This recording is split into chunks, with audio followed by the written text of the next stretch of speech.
Today or never, হয়তো অকস্মাৎ কিছু হয়ে যাবে, না হলে কখনোই হয়তো কিছু হবে না, সেরকম পরিস্থিতির অবতারণা হবে।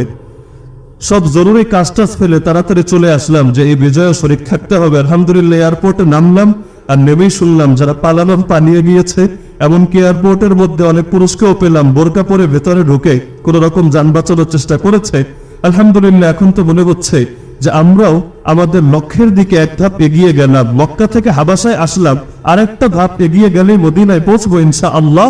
এবং ইনশাআল্লাহ আল্লাহ চাইলে সেদিন বেশি দূরে না যেদিন এদেশের আকাশে কালিমার পতাকা দুলতে শুরু করবে।